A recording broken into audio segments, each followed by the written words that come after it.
G'day guys, it's Ben again, here to bring you another video. This one is going to be looking at cold composting.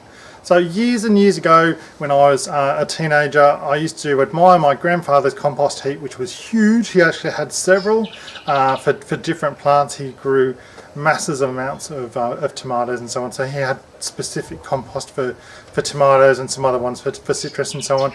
And in those days, composting was a much more sort of technical process. You had to layer it in particular ways. You had to use particular things like lime and so on to assist with the breakdown.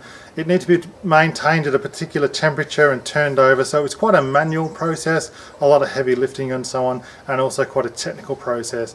These days there are some other different ways we can do composting and still achieve the same kind of results. So in this video we're looking at cold composting. Let's take a look. Okay guys, so this is my cold composting bin. As you can see, it is just over 1 meter tall by roughly 50 or so centimeters in each direction, and it has these holes in it which is going to provide the aeration, and you also have access panels on each side. So very simple to construct with 3 bolts on each side, very easy to do, and then you've got the lid as well. Otherwise it just sits straight on flat ground.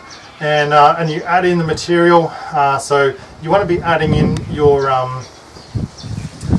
organic matter, so things like grass clippings and so on, and then add in shredded prunings. So you can pretty much compost anything, providing it's not things like meat, fish, bones, dairy, anything like that that's going to attract rodents and so on. So speaking of rodents, one of the ways that you can help restrict the rodents or to deter them is to add things like coffee grounds. So coffee grounds is freely available from most coffee shops, even things like service stations and that kind of stuff these days. Pretty much anywhere that sells your sort of espresso type coffee, and you can add in coffee grounds.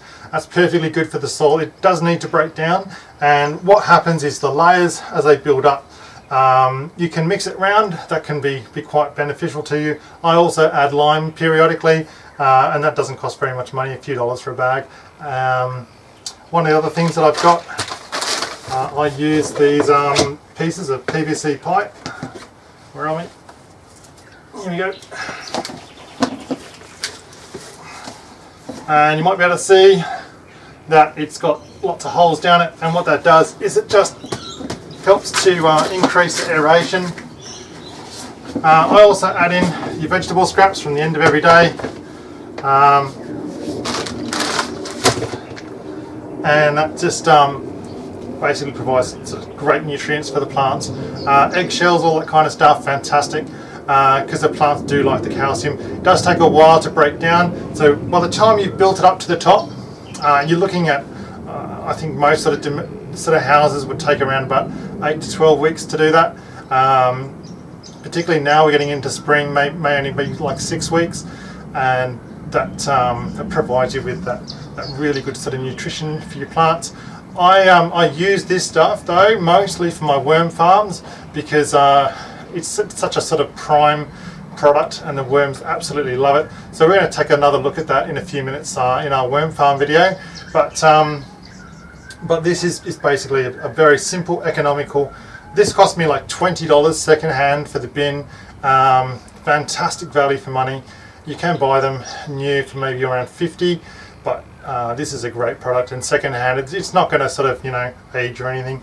As you can see, the bolts on the sides are very simple construction, only takes a couple of minutes, but basically this is a great product. Various different styles available. That's all good. Now occasionally you're going to get flies and bugs and that kind of stuff in here. So we've talked about coffee as a deterrent for rats and mice. In terms of things like flies and stuff, if you notice a lot of them, it's not a big deal, because the larvae from the flies are going to help break down the product anyway, so that's fine. But if it is a big problem for you, or if you think you've got too many or whatever, one of the things you can do is add in things like newspaper, or cardboard or anything like that. You can't obviously, you know, compost things like metals or plastics or whatever, so just take the tape off it, but otherwise the cardboard itself will break down fairly quickly.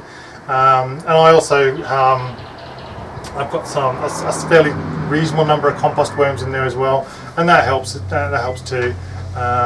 and it provides me with a really good product. So cold composting, guys, very, very simple to do. It takes almost no sort of effort.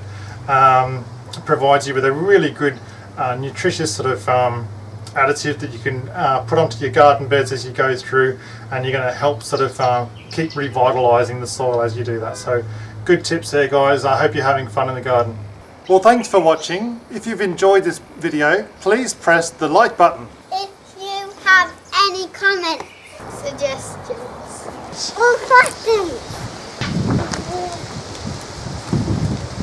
please feel free to share this video with Twitter, Facebook, or LinkedIn. Please leave a comment below. We're looking forward to seeing you in our next video. Until then, keep safe.